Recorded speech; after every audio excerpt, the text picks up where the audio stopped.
औज़ु बिल्लाहि मिनश शैतानिर रजीम, बिस्मिल्लाहिर रहमानिर रहीम। मैं शुरू करता हूँ अल्लाह के नाम से जो बहुत मेहरबान और निहायती रहम करने वाला है। क्या हम में से कुछ बेवकूफ़ों की हरकत की वजह से आप हम सबको हलाक कर देंगे? अब जैसे सूरह बकरा में गुज़र चुका है कि इस ज़लज़ले के नतीजे में उन 70 आदमियों को मौत आ गई थी, मतलब ज़लज़ला आ गया था वहाँ पे और सारे हलाक हो गए थे। ठीक है, उन 70 आदमियों के साथ। तो देखने वाला यही समझता है ना कि सारे के सारे मर चुके हैं। अब हज़रत मूसा अलैहिस्सलाम अपने खुदादाद बसीरत से समझ गए कि बज़ाहिर अल्लाह ताला को उनका इस वक्त हलाक करना मंजूर नहीं है। चुनाचे उन्होंने अल्लाह ताला से ये अर्ज़ किया, आपके कुदरत में तो ये भी था कि उन्हें बल्कि मुझे भी पहले ही उस वक्त हलाक कर देते जबकि मुतअद्दिद नाफरमानियाँ सामने आई थी। नीज़ ये भी आपकी रहमत और हिकमत से बाइद है कि चंद बेवकूफ़ियों की हरकत पर हम सबको हलाक कर डालें। अब इन सब बातों से वाज़ेह होता है कि मकसद इस वक्त उनको हलाक करना नहीं है, बल्कि ये एक इम्तिहान है जिससे लोगों को आजमाना मकसूद है कि वो दोबारा ज़िंदगी पाकर शुक्र बाजा लेते हैं या बादस्तूर नाशुक्री करके अल्लाह ताला का शिकवा करने लगते हैं। जाहिर है कि नहीं, लिहाजा पता चले कि ये वाकई आपकी तरफ से सिर्फ एक इम्तिहान है जिसके ज़रिए आप जिसको चाहें गुमराह कर दें और जिसको चाहें हिदायत दे दें। आप ही हमारे रखवाले हैं, इसलिए हमें माफ़ कर दीजिए और हम पर रहम फरमाइए। बेशक आप सारे माफ़ करने वालों से बेहतर माफ़ करने वाले हैं, और हमारे लिए इस दुनिया में भी भलाई लिख दीजिए और आखिरत में भी। हम इस गर्ज के लिए आप ही से रुजू करते हैं। अल्लाह ने फरमाया, अपना अजाब तो मैं उसी पर नाजिल करता हूँ जिस पर चाहता हूँ, और जहाँ तक मेरी रहमत का ताल्लुक है वो हर चीज़ पर छाई हुई है। अल्लाह अकबर। इसका मतलब ये है कि अल्लाह ताला की जो रहमत है वो गज़ब से बड़ी हुई है।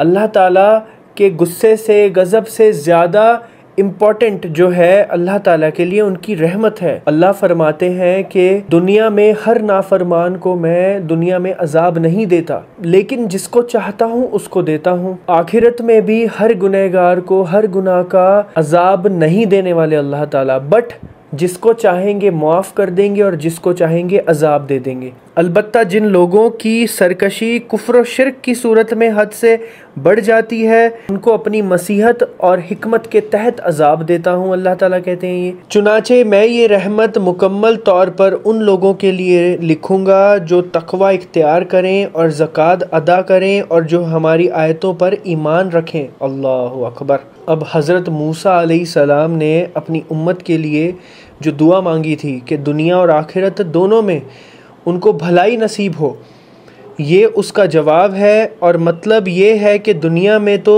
मेरी रहमत से सबको रिस्क वगैरह मिल रहा है, लेकिन जिन लोगों को दुनिया और आखिरत दोनों में मेरी रहमत हासिल होगी वो सिर्फ वो लोग हैं जो ईमान और तकवे की सिफ़ात के हामिल हों और जिन्हें माल की मोहब्बत, ज़कात जैसे फ़रीज़े के अदायगी से ना रोके। कितनी बड़ी बात है ये।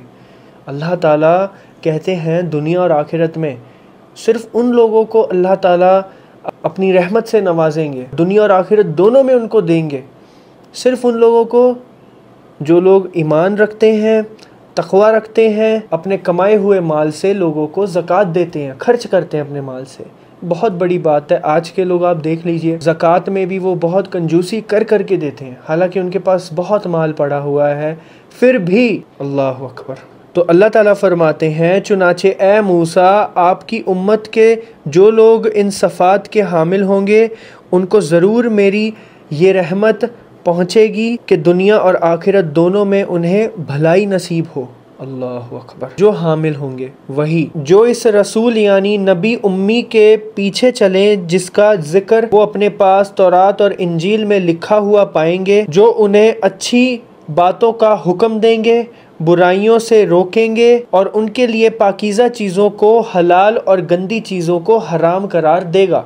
अब हज़रत मूसा अलैहिस्सलाम की कौम बनी इसराइल को उनकी वफ़ात के बाद भी सदियों तक ज़िंदा रहना था, और हज़रत मूसा अलैहिस्सलाम ने दुनिया और आखिरत की भलाई की जो दुआ की थी वो उनकी अगली नस्लों के लिए भी की थी। इस वजह से अल्लाह ताला ने उनकी कौम को ये भी बता दिया था कि जो शख्स नबी आखिर ज़मा हज़रत मोहम्मद मुस्तफ़ा सल्लल्लाहु अलैहि वसल्लम के ज़माने में मौजूद होंगे, उनको दुनिया और आखिरत की भलाई उस सूरत में मिल सकेगी जब वो हुज़ूर सल्लल्लाहु अलैहि वसल्लम पर ईमान लेकर उनकी पैरवी करेंगे। अब हुज़ूर सल्लल्लाहु अलैहि वसल्लम का ज़िक्र करते हुए अल्लाह ताला ने ये भी फरमाया और उनकी कुछ सिफ़त भी बयान फरमाई, जिनमें से पहली सिफ़त ये है कि आप सल्लल्लाहु अलैहि वसल्लम नबी होने के साथ रसूल भी होंगे। अल्लाहु अकबर। आम तौर से रसूल का लफ्ज़ ऐसे पैगम्बर के लिए बोला जाता है तो नई शरीयत लेके आए, लिहाजा इस लफ्ज़ से इशारा कर दिया गया था कि हुज़ूर सल्लल्लाहु अलैहि वसल्लम नई शरीयत लेकर आएंगे, जिनमें कुछ फ़ुरोई अहकाम तौरात के अहकाम से मुख्तलिफ भी हो सकते हैं। और बनी इसराइल को उस वक्त ये ना कहना चाहिए कि ये तो हमारे शरीयत से मुख्तलिफ अहकाम बयान कर रहे हैं, जैसे कि हुज़ूर सल्लल्लाहु अलैहि वसल्लम के ऊपर बनी इसराइल जो यहूदी थे वो इस तरह के इल्ज़ामात लगाते थे, इस तरह से उन्हें सवाल करते थे जस्ट बिकॉज़ वे उनकी कौम से नहीं थे और उनकी तौरात से मुख्तलिफ बातें थीं।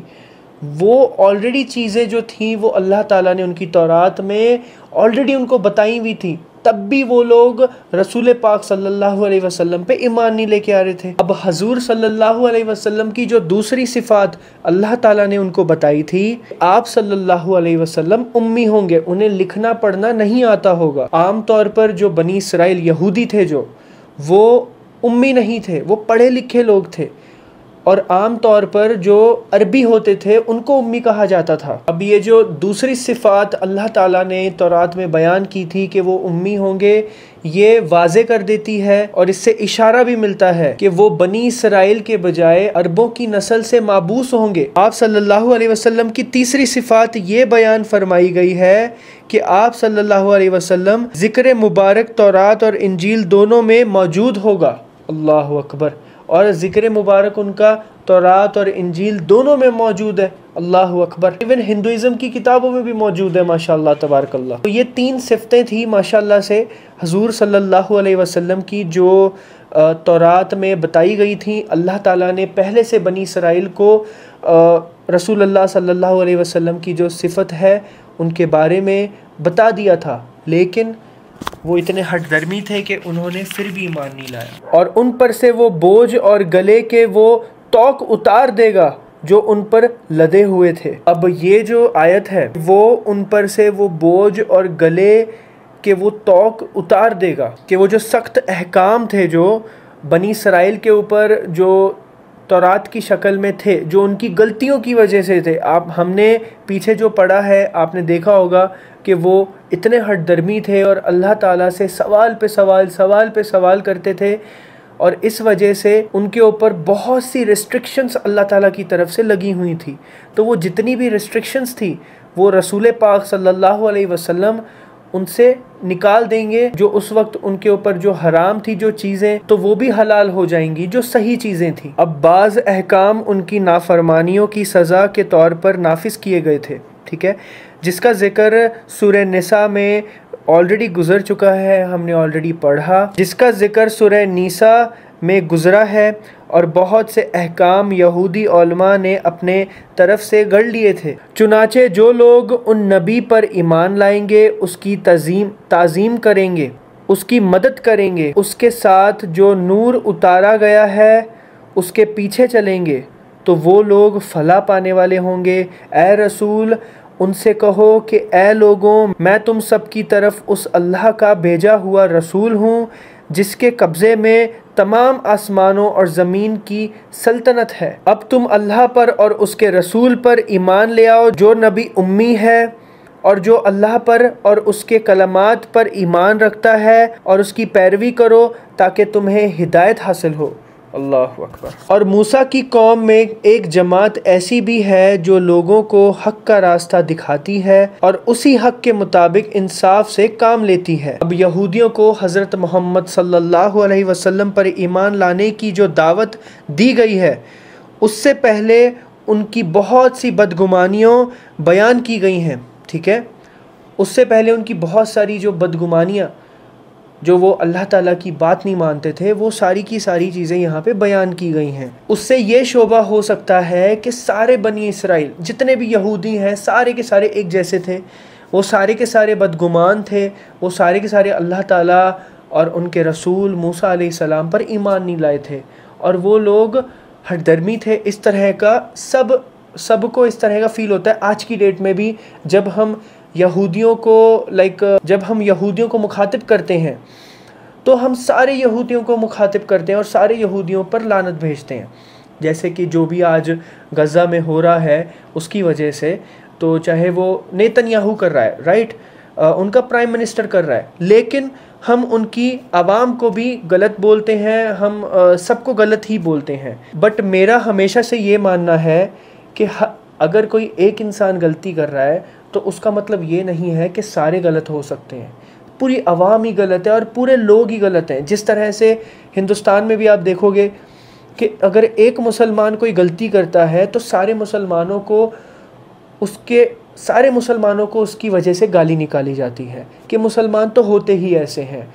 तो ये चीज़ सबके साथ नहीं होनी चाहिए, और इसी वजह से अल्लाह ताला ने भी यहाँ पे ये चीज़ वाज़े फरमा दी है और आखिर में ये बता दिया है कि सारे बनी इसराइल एक जैसे नहीं हैं, बल्कि उनमें से कुछ लोग हक़ को मानने वाले, हक़ की दावत देने वाले और हक़ पे अमल करने वाले भी लोग मौजूद हैं। और इसमें वो बनी इसराइल भी शामिल हैं जो हज़रत मोहम्मद सल्लल्लाहु अलैहि वसल्लम से पहले जो ईमान लाए थे और हक़ के रास्ते पे चल रहे थे, और वो भी शामिल है जो हज़रत मोहम्मद सल्लल्लाहु अलैहि वसल्लम पर ईमान लाए और उनके साथ खड़े रहे। और हमने उनको यानी बनी इसराइल को 12 ख़ानदानों में इस तरह तकसीम कर दिया था कि वो लोग अलग अलग इंतज़ामी जमातों के सूरत इख्तियार कर गए। और जब मूसा की कौम ने उनसे पानी मांगा तो हमने उनको वही के ज़रिए हुक्म दिया कि अपनी लाठी फला पत्थर पर मारो, चुनाचे उस पत्थर से 12 चश्मे फूट पड़े। ख़ानदान को अपनी अपनी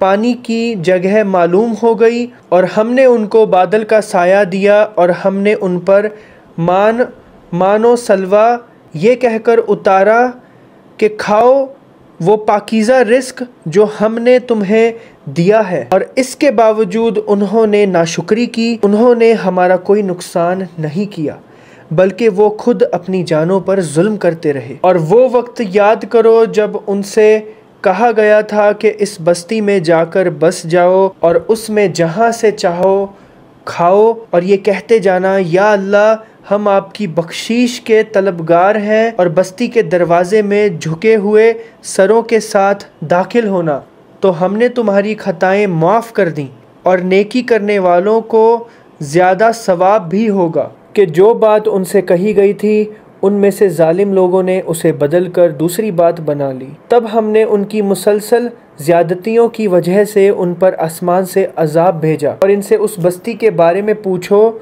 जो समंदर के किनारे आबाद थी, जब वो सब्त सनीचर के मामले में ज़्यादतियाँ करते थे। अब ये जो वाक़या था वो सूरह बकरा में गुजरा है ऑलरेडी। अब सनीचर को अरबी और इब्रानी ज़बान में सब्त कहते हैं, जिसमें उनके लिए ये माशी सरगर्मियाँ ममनू की गई थी। जिन यहूदियों का यहाँ ज़िक्र है वो गालिबन हज़रत दाऊद अलैहिस्सलाम के ज़माने में किसी समंदर के किनारे रहते थे और मछलियाँ पकड़ा करते थे। और सनीचर के दिन यानी सब्त दिन, जो अभी बताया था ना कि जो माशी सरगर्मियाँ इस दिन हराम थी, तो उस दिन इनके लिए जो मछली पकड़ना ये हराम था।